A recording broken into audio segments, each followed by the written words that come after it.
Hey, gals and guys.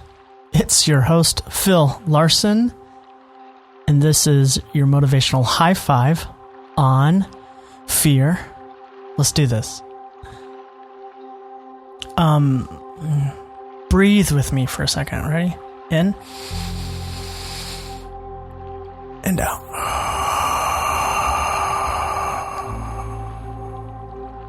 Let's do it again. Out. Good job. Yep. If you're listening to this episode in the future, right now, we are in the midst of being totally locked down for the coronavirus spread.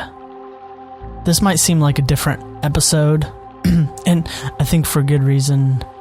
The world is in turmoil a little bit right now, or at least different parts of the world are in varying degrees of turmoil, confusion, and just anxiety and fear. I think fear makes sense to talk about, and I think it even makes sense to feel, and I think that's okay. I'm going to do something a little different. I usually have notes going into an episode.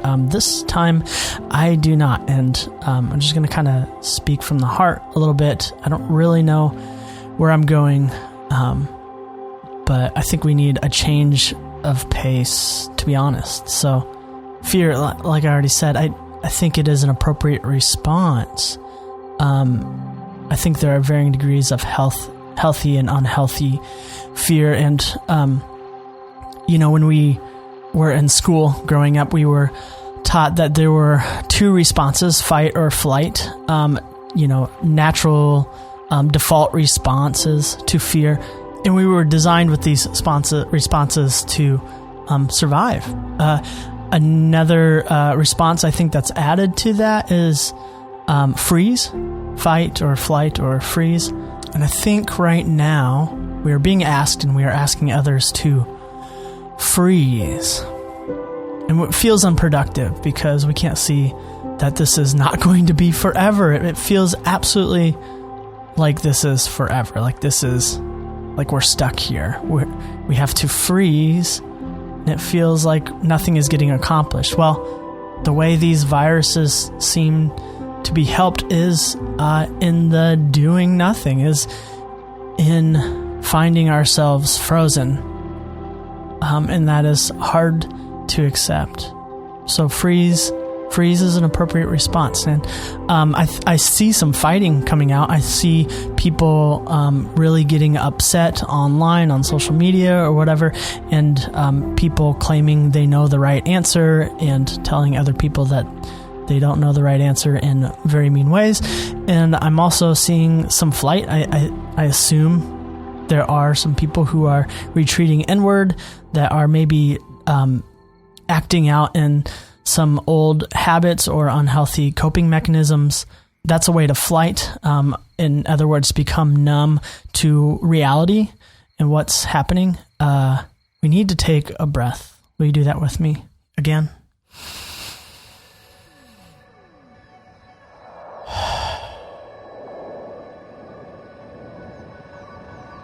It's a sobering reality to be controlled by a virus, this coronavirus, this particular strain that is lurking. It feels to be lurking or looming everywhere, and it is easy to let our mind go to an unhealthy version of fear, which is, it's there. I can't even go outside to breathe. And the reality is that's not true.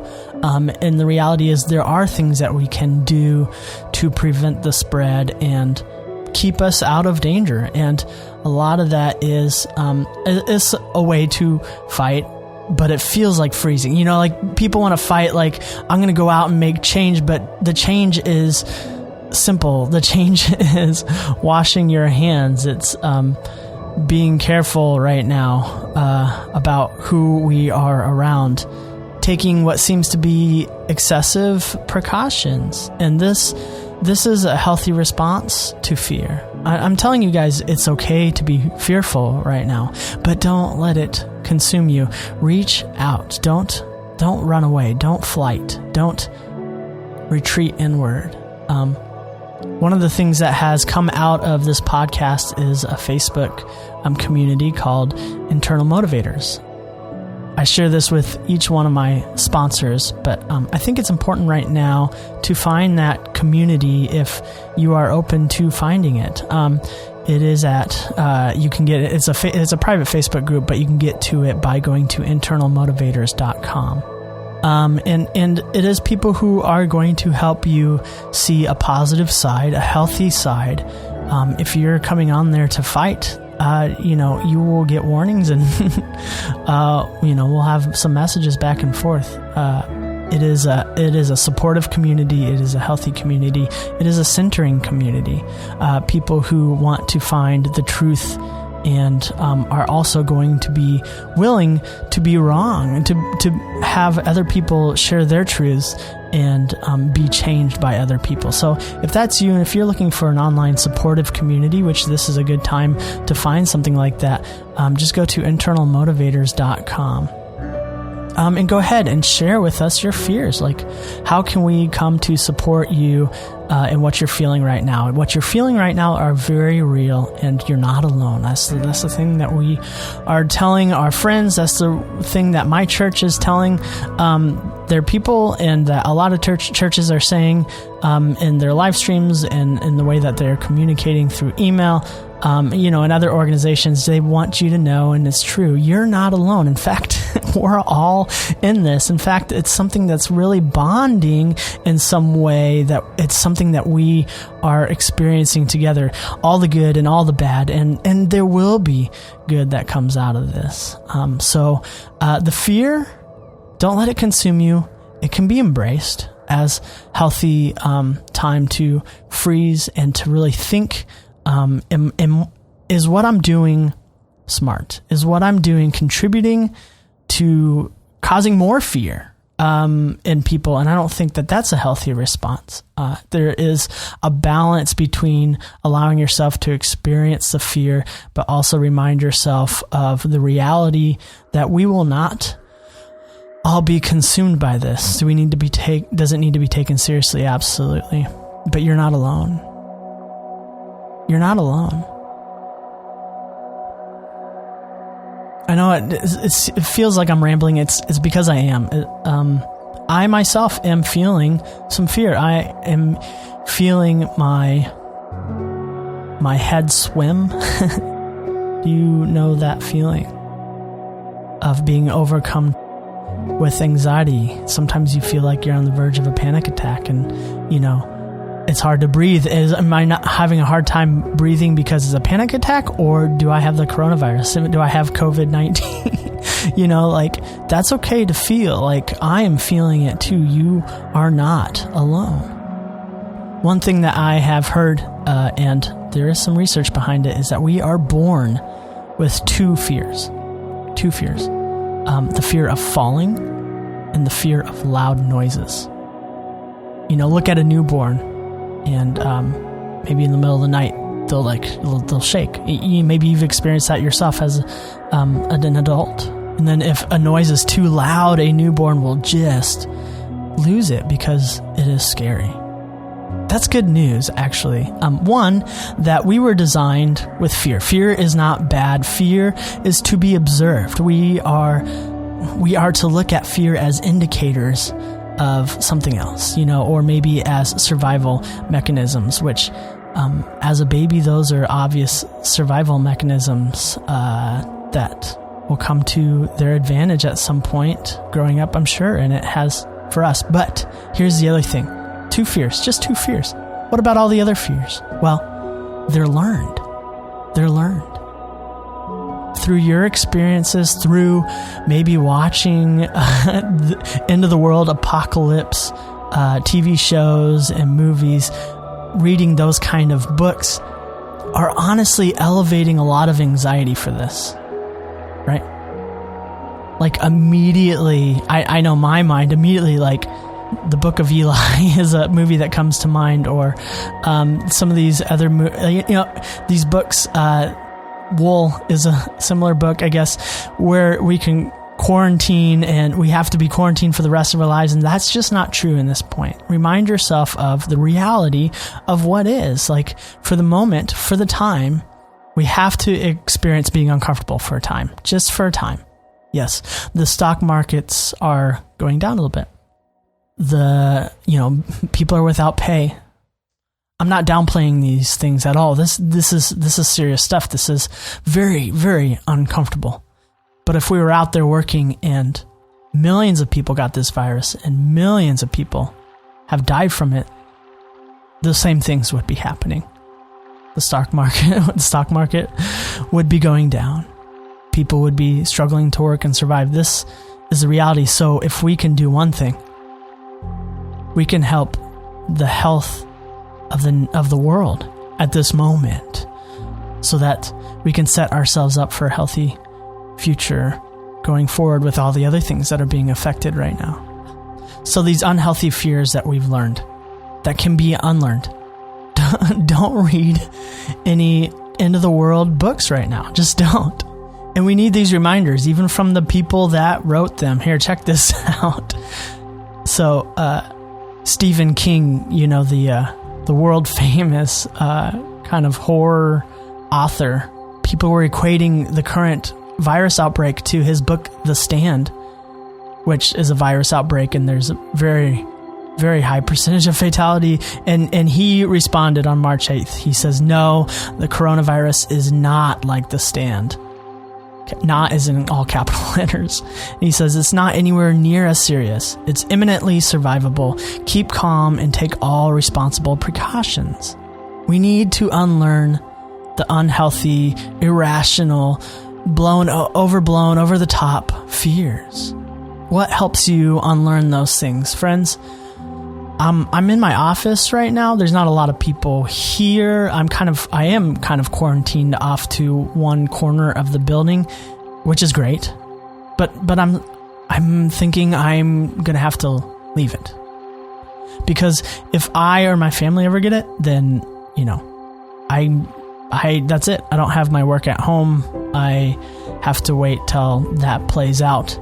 If someone here connected to this building gets it, then I can't go back in and get my equipment without fear of getting it myself and bringing it back to my son and my wife. But what helps that fear be unlearned? Well, taking precautions. I need to take my stuff home. 2, at this office, by the way, it's a new office. I moved here at the end of December. There's a rotating digital picture frame that my wife got me that she keeps adding pictures to with her phone, which is lovely. And there's tons of them. And when I look at them and I see my son, I can't think irrationally anymore. It brings me to reality. It brings me to what the healthy level of fear is. More than anything, love. I have an overflow of love for my son. And it overcomes the fear to some degree. Okay, fear is still there. That's okay. But what reminders do you need? Take yourself to those places so that you can have a healthy view of fear. Like, there's a way to be frozen in a healthy way, and a way to be frozen in kind of a stuck unhealthy way, in a spiraling way. And I think that's also a way of flight, of being stuck in the spiral. And I get there too. This is why we need people. This is why we need to reach out and vent, not on Facebook as a Facebook post where just anyone can chime in, because that is unhealthy and unhelpful, and that will hurt you more than it will help you. I guarantee it. Everyone has their own opinion and everyone seems to be an expert right now, and that's just not the truth. So do you have mentors? Do you have family that you can vent, and people who know your heart and can tell you truth, and also empathize and hear what you're struggling with and going through? Those are the people you need to talk to. Those are the people that can help reset an irrational view of fear. Don't let it consume you. It doesn't need to. Bring yourself back to reality to help you unlearn the things. We watch these end of the world movies because, that'll never happen. Oh, blah, blah, blah. And then when something like this happens, we immediately go there. It's happening. Guys, friends, it's not happening. It's not the end of the world. In fact, my hope and my true desire is that in the end, we'll look back on this time and we'll go, we were a one world. We were one people. We were different races, but the more important thing is that we were one human race. That we saw each other as ourselves. That we looked for similarities. We overlooked the differences. The reality is that we are a vulnerable race. We need each other. We need a higher power. We are powerless to so much. To something we can't see. To a virus that can have strong reactions in our body. I want to be a reassuring voice today. I don't want to be annoying. I'm sorry if you think this is annoying. I'm being too positive or I'm overlooking the reality of it. I don't think I am. I think there's a good balance, but of course that's just me. And you're allowed to have your own opinions, but you don't need to post about it on Facebook. I mean, go ahead. I'm not going to probably see it, but don't at me, So, friends, we're in this. One day at a time. One moment at a time. Okay, so what do we do at the end of every episode? Find a reflection of yourself. This may be the most important time you've ever experienced this. And friends, think 100 episodes from now, someone's going to come back through this episode and go, wow, people were really freaked out. This guy seems really serious. And it is a serious time. I'm not downplaying that. It's a serious time, and there will be some devastation. That's the reality of it. And life will move on. Life will get better. It always does. These viruses have been coming in and out of our history for so long. And life gets better and life moves on. And we become united in our experiences. This will be the most widely recorded one, all these events, because we are at a place technologically and connected with the rest of the world where we can really go back and see how people came together and see how it really affected us and honor the ones that were most affected by it, and offer compassion. Offer compassion. It's a pivotal moment. It is. Right now. Right here, right now. Maybe not 100 episodes from now. Maybe not a few years from now. And if you're listening to this then, tell us how much better the world is. Tell us. We are so looking forward to that other side. Remind us of how things got better. Remind us how when things feel and seem so bleak that they are just a phase. It's a dramatic phase. It's a big phase, but it's a phase. And coming out on the other side of it, there is beauty. There is still flowers budding. There are still laughs. And there are still newborn babies.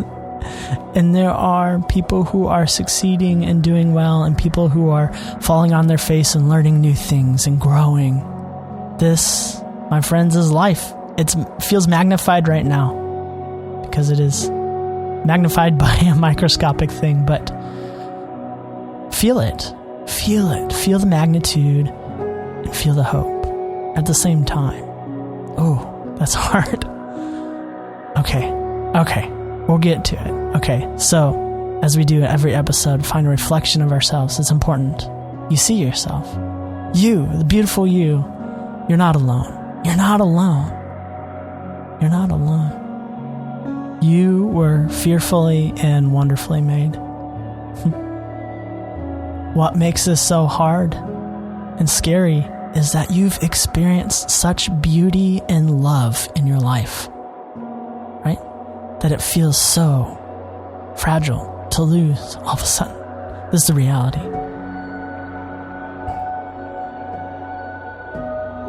Life has been hard, maybe, yes, but it's been beautiful. There's been glimpses of beauty and glimpse. It's enough. It's enough. You've felt love. Either from someone or for yourself, you're here because you want more. You want to grow. You want more beauty, more love. Okay. We're still looking at ourselves. This is what we're doing. Take your time. We got time. You know that. And when you find this reflection of yourself, will you say this? It's simple. Here it is. I can fear and I can love together.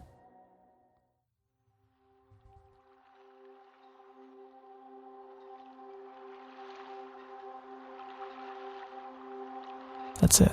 That's it. I'm going to close in a prayer.